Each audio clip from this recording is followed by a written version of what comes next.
Roger, please. I need air unit, sugar fighting now. It's just blow up. It's just blow up. I need all fire units to the sugar refinery now. It's a full fire. It's blow up. At 7:15 p.m. on February 7th, 2008, a violent explosion erupted at the Imperial Sugar Refinery in Port Wentworth, Georgia, just outside Savannah. Surveillance cameras in the area captured the blast, which took the lives of 14 workers and injured 38 others. The Chemical Safety Board launched an investigation. The fuel for the blast? Combustible dust. Combustible dust can be a catastrophic hazard in American industry. 3 of the 4 most serious accidents that we've investigated have been combustible dust explosions. In 2006, this pattern of accidents spurred the CSB to issue a comprehensive study of combustible dust, which uncovered 281 fires and explosions that had occurred over the previous 25 years. The study revealed what the CSB called a significant industrial safety problem. Combustible dust fires and explosions continue to occur frequently, fueled by accumulations of combustible dust, which can gather over years in hidden places or in plain sight. No company wants to see its facility blown up and destroyed and its employees killed, but they just don't understand what the hazard is. They don't realize that they have a hazard here until that one day when the explosion occurs, and it's a terrible tragedy for them. And they look back and say, if we'd only known.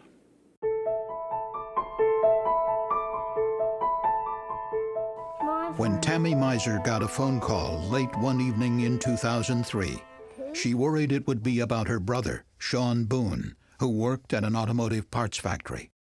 And we usually didn't answer the phone that late, but we knew when it kept ringing that there was something wrong, so we answered it, and there had been an accident there before, so I knew. I knew if they were calling me, it was my brother. Sean Boone was a mechanic at the Hayes Lemmers plant in Huntington, Indiana. I got you going around the corner, man. The company produced aluminum car wheels. The process of finishing the wheels left behind aluminum scraps, which were chopped into small pieces and sent to a furnace to be melted and reused. Chopping, drying, and blowing the dry chips through the transfer piping created highly combustible aluminum dust, which flowed through ducting to a steel drop box outside the building, where large particles were trapped. The air then entered a dust collector, which removed finer aluminum particles. Over time, aluminum dust accumulated inside ducts. In addition, there were leaks in the piping used to transfer aluminum chips, which caused dust to build up on surfaces throughout the furnace area. Aluminum dust landed on beams, ledges, and equipment. In some places, the dust was several inches deep. On the night of October 29th, about 10 minutes after workers started the aluminum chip melting process, aluminum dust inside the dust collector was suddenly ignited, perhaps by a metal ember or impact spark, resulting in a large explosion. The blast propagated back through the duct into the steel drop box, blowing it apart. The fireball and pressure wave continued back through the duct system into the building, gaining intensity as the accumulated aluminum dust ignited.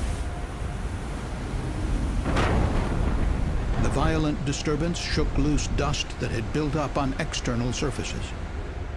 At about 8:30 p.m., plant mechanic Sean Boone was one of several workers in the area of the furnace. Without warning, a fireball erupted from the furnace, engulfing the area and igniting airborne dust in a second, larger explosion. The explosion blew a 50-foot wide hole through the roof of the building. Co-workers found Sean Boone lying on the floor near the furnace, gravely injured. He was rushed to the hospital and put on life support. And they told us that his internal organs were burnt, and they could take his arms, and they could take his legs, but he probably wouldn't make it, and it would just prolong it. So we went ahead and took him off. Sean Boone was one of 14 dust explosion fatalities in 2003 alone. Launching a comprehensive investigation into the hazard, the CSB held 2 public meetings, convening panels of experts and listening to extensive public comment. First, combustible dust is a real serious problem in all of general industry. The CSB report concluded that good engineering and safety practices to prevent dust explosions have existed for decades, but there is no comprehensive federal standard requiring adherence to those practices. And many companies are not taking effective actions to control dust hazards. As a result, the board recommended increased regulation of dust hazards. The final report was approved at a public meeting in Washington in November 2006. And the report and recommendations are adopted. We found in our study that the issue of combustible dust explosions is not focused on one particular industry. It happens right across all industries, and industries that where you perhaps wouldn't expect there to be an explosion. Industries at risk include food production, metal processing, wood products, chemical manufacturing, rubber and plastics, and coal-fired power plants. The CSB study provides many examples of the continuing toll from dust explosions. Coal dust exploded in 1999 at the Ford River Rouge plant near Dearborn, Michigan. 6 workers died and 36 were injured. Resin dust exploded at the Yan Foundry in Springfield, Massachusetts in 1999, killing 3 workers and injuring 9 others. Rubber dust exploded at Rouse Polymerics in Vicksburg, Mississippi in 2002, leaving 5 dead. A nylon fiber explosion destroyed Malden Mills in Methuen, Massachusetts in 1995. In fact, between 1980 and 2005, the CSB found at least 281 combustible dust fires and explosions that caused 119 deaths, 718 injuries, and major damage to industrial facilities. NFPA supports... Amy Beasley Spencer is a combustible dust expert at the National Fire Protection Association, or NFPA. Beyond the loss of life and the injuries, when you think about the economic impact of a dust explosion, you hear about plants being completely destroyed. There's loss of jobs. It's an economic impact on the entire community. The CSB report called on OSHA to establish a comprehensive regulatory standard designed to prevent dust explosions in general industry. The board said OSHA should base the new regulation on the current standards of the NFPA. These codes address hazard assessment, engineering controls, housekeeping, building design, explosion protection, operating procedures, and worker training. The NFPA codes and standards have been in existence since the early 1920s, and there are 7 codes and standards that deal directly with dust. It's a tragedy to have even one loss of life because the technology is out there to prevent these dust explosions. In addition to the NFPA, the Center for Chemical Process Safety, as well as a leading insurance company, have developed recommended practices on controlling combustible dust. The board also called for improved training of OSHA inspectors to recognize dust hazards. Interim CSB Executive William Wright explained the recommendation before the House Committee on Education and Labor in March 2008, citing 3 dust explosions the CSB had investigated in 2003. State OSHA officers had inspected all 3 facilities prior to the accidents, but the dust hazards were never recognized or cited. Furthermore, the CSB determined that all 3 explosions could likely have been prevented if the facilities had implemented NFPA recommended practices. In addition, the board recommended that OSHA revise its hazard communication standard to ensure that material safety data sheets better communicate dust hazards to workers. In response to the CSB's recommendations, in 2007, OSHA increased the enforcement of existing regulations through a new national emphasis program on combustible dust.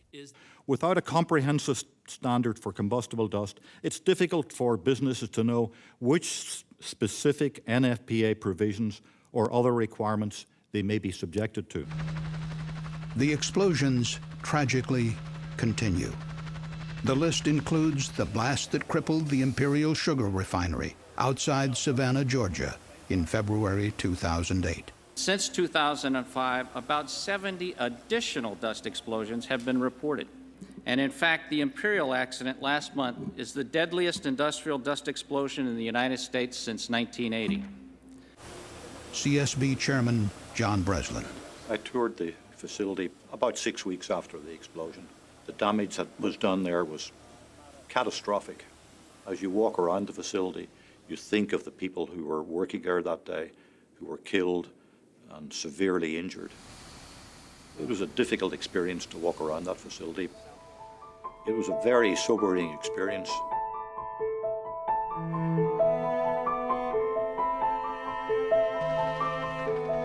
What is so frustrating about dust explosions is that they're so preventable. And I believe that one of the reasons that dust explosions continue to occur may simply be a lack of understanding about the materials. Most solid organic materials will explode if the particles are small enough and they're dispersed in a sufficient concentration. Some of the materials that could form combustible dust, and there are lots of them, could include coal, sawdust, food products like sugar and flour, pharmaceuticals, many chemicals, and even many metals. Like all fires, a dust fire requires fuel, oxygen, and an ignition source. A dust explosion requires two additional elements: dispersion and confinement. The CSB commissioned laboratory tests using a sample of fine polyethylene dust found by investigators in the rubble of a North Carolina factory. Dust is dispersed into a flame, creating a fireball. When the dust is confined within a structure or a piece of equipment, a powerful explosion can occur and propagate, as this coal industry video demonstrates. Dust may accumulate on surfaces and lie undisturbed for years. Then some initial fire or explosion, known as a primary event, shakes it loose and ignites it. It causes a pressure wave to go through the plant, and that dislodges all of the dust that is perhaps unknown up on the rafters, on the beams, on the tops of equipment, and that serves as the fuel for the secondary explosions that move through the plant. Most of the fatalities and the devastating injuries have been caused by these secondary dust explosions. According to the NFPA, a catastrophic explosion can occur from as little as 1/32 of an inch of accumulated dust, around the thickness of a dime, covering just 5% of a room's surface area. The NFPA therefore recommends that companies control fugitive dust emissions, design facilities to prevent dust from migrating and accumulating, and perform rigorous housekeeping to remove any dust that does build up. The NFPA codes have been adopted either at the state level or in some cases at the local level, at the city level. But the problem is they're not enforced in any regular way. A catastrophic dust explosion at the West Pharmaceutical plant in Kinston, North Carolina in 2003 reveals what can happen when companies do not properly assess the hazards from combustible powders and do not design their buildings and equipment appropriately. West Pharmaceutical made small rubber medical products, such as syringe plungers and stoppers, at a large manufacturing facility with nearly 300 workers. In the process, large batches of rubber were compounded and rolled into long strips. To keep these strips from sticking together, they were dipped in a vat containing a whitish slurry of water and finely powdered polyethylene, a petroleum-based wax-like plastic. The coated rubber strips were then blown dry with fans and folded for later processing. As the rubber sheets dried, combustible polyethylene dust, which was not visible to workers but is colored white here for illustration, was blown into the air. Over the years, the air conditioning system drew polyethylene dust into the hidden space above an acoustic tile ceiling that was suspended over the production area. There, the dust gradually built up to a thickness of up to 1/2 inch on ceiling tiles, beams, conduits, and light fixtures, just a few feet over the heads of unsuspecting workers. January 29th began as a routine workday at the West plant. But at about 1:28 p.m., a small fire or explosion occurred somewhere near the production area. It lofted the accumulated dust above the ceiling into a thick cloud, which then ignited in a much more violent secondary explosion. Some employees described a sound like rolling thunder as the dust explosion spread throughout the space above the ceiling and ripped through the building. The accident at West Pharmaceutical Services took the lives of 6 employees and injured 38 others, including 2 firefighters. The thing that set up the tragedy at West was the mere accumulation of hazardous dust above a ceiling. The NFPA code says that any openings where a dust could accumulate must be sealed. The solution would have been to either seal it or to not have a suspended ceiling. Another cause of the West accident was that workers were not informed of the dust explosion hazard arising from the polyethylene slurry, a fact that should have been included on the material safety data sheet. At West Pharmaceutical, the dust wasn't well recognized as a hazard because it was actually in a slurry form. So the actual processing of the slurry, the drying of it, created the dust, and the dust migrated above the suspended ceiling. Cleaning above the ceiling was overlooked in West's otherwise rigorous housekeeping program. Cleanliness was a matter of pride for the West staff. Being in the pharmaceutical services industry, they kept the production area very, very clean. Some of them knew that large amounts of dust had accumulated above the suspended ceiling. Had they been aware that that was an explosive material, they could have informed management of the accumulation, and perhaps the situation could have been rectified before the explosion. Jim Don is a leading expert on combustible dust. If you got a dust, you need to know what the ability of that dust is to explode. And to be able to characterize that dust in terms of, does it take a little energy? Does it take a lot of energy to ignite it? Will this dust, when it explodes, create a very major overpressure? Those are the things that need to be onto a MSDS. The CSB found that the problem of inadequate MSDSs is widespread. Of 140 MSDSs for combustible powders, the CSB found that very few included adequate dust explosion warnings or referred readers to the appropriate NFPA standards. There needs to be better communication to workers on the issue of combustible dusts, and that should be done through improved information on material safety data sheets.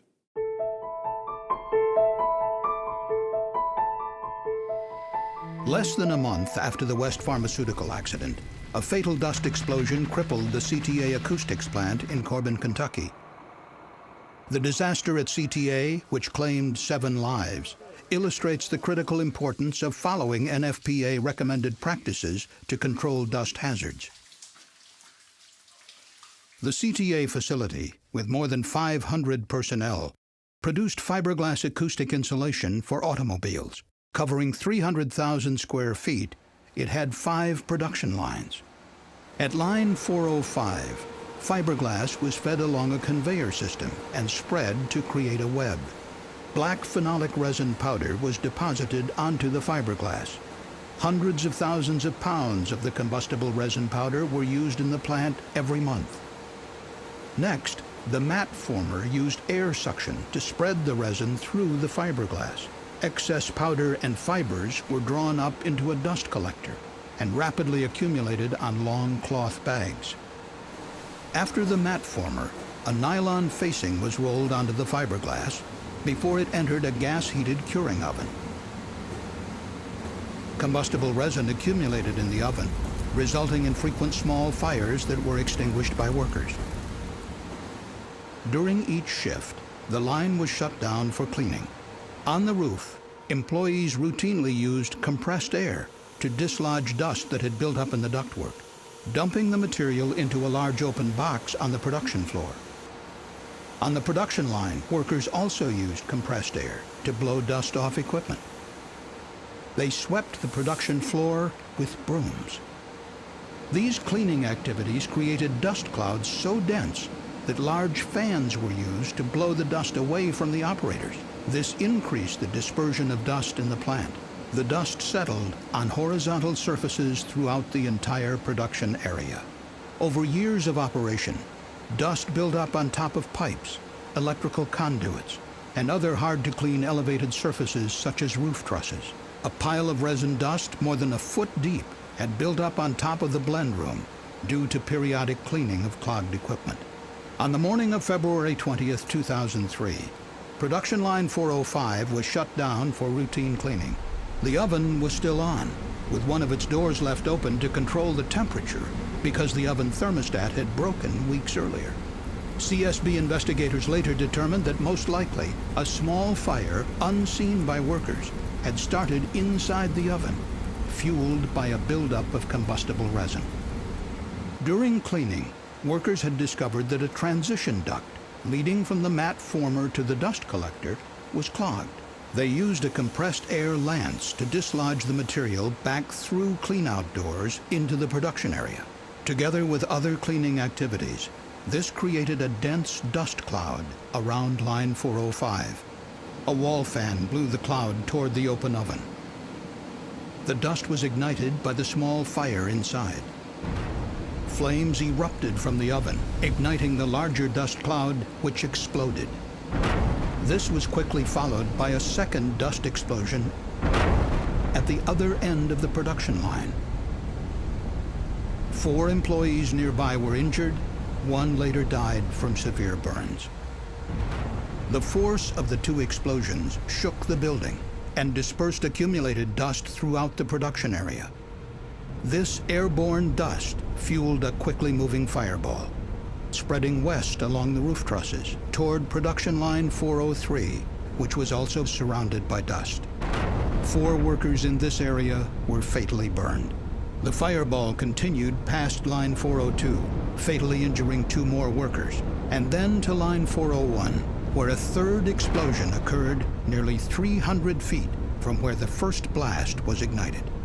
3 workers in this area were severely burned.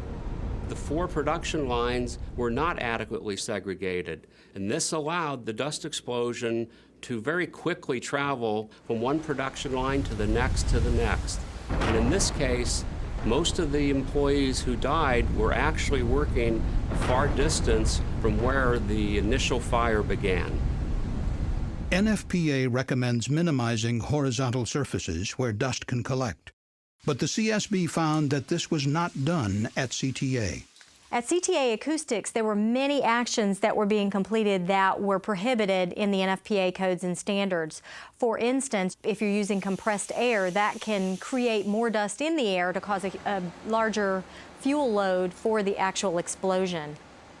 CTA personnel also used brooms and fans to clean the production lines, which dispersed dust throughout the building. NFPA standards emphasize the use of safe cleaning methods, such as vacuuming with specialized equipment. Well, in normal, routine, daily housekeeping, workers address the working and walking surfaces in their production areas. They address their equipment, the places that they can see. But when it comes to preventing dust explosions, much more is needed. You have to clean in the out-of-the-way places, up near the rafters. You also don't want to over-rely on housekeeping, because if you have housekeeping round the clock and you're still seeing layers of dust, you might want to look at your system to see why that dust is being produced in the first place. The CSB also found the material safety data sheets for the phenolic resin powder used at CTA did not adequately warn of the dust explosion hazard. Kentucky State Fire Inspectors had not visited the facility since its construction in 1972. Insurance companies had inspected the plant on multiple occasions, but never identified the dust hazard. Neither had state authorities. We found that Kentucky OSHA had, in fact, inspected this facility not long before the explosion, yet they had not uncovered the combustible dust hazard. We further learned that they had not received specific training to be able to detect this deadly hazard.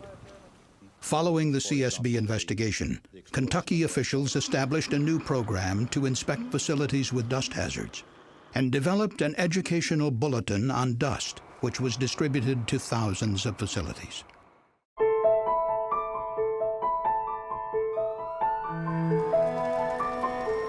There's been a big explosion here. What's happening?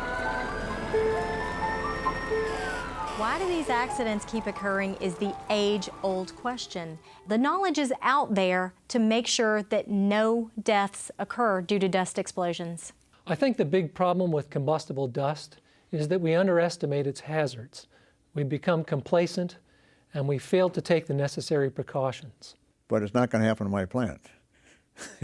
Because it never happened that way before. I mean, we've been operating for 40 years and never had a problem. That kind of a logic is one that can guarantee you get into trouble. Any material that they have in their process in a dust form should be tested to determine if it is a dust explosion potential or not. In the 1970s and 80s, the U.S. experienced a series of grain dust explosions that killed many people.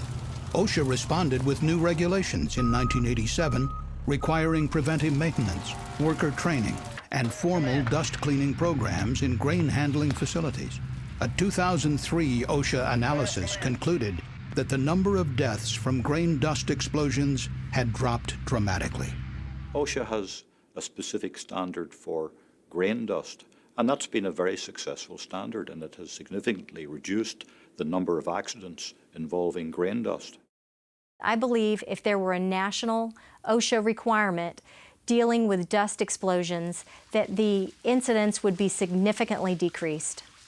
In April 2009, Secretary of Labor Hilda Solis announced plans for a comprehensive regulatory standard. Where workers are in danger, where mandatory regulations make sense, we will act and we will implement. And I'm announcing today that OSHA will begin the rulemaking on combustible dust. What I feel that we need to do to prevent combustible dust explosions is threefold. We need education, we need industry to understand what the hazards are. We need regulation, we need a comprehensive combustible dust regulation, and we need enforcement of the regulation. And I feel if we do all three, we'll go a long way to preventing these terrible tragedies that we're seeing with combustible dust explosions. The only way that, to keep my brother from dying in vain would be to make changes. And if there's not a change made, well, then it's going to happen again. I hope that people who watch this video will take the lesson that they really need to do something to prevent combustible dust explosions. For more information on combustible dust, please visit csb.gov.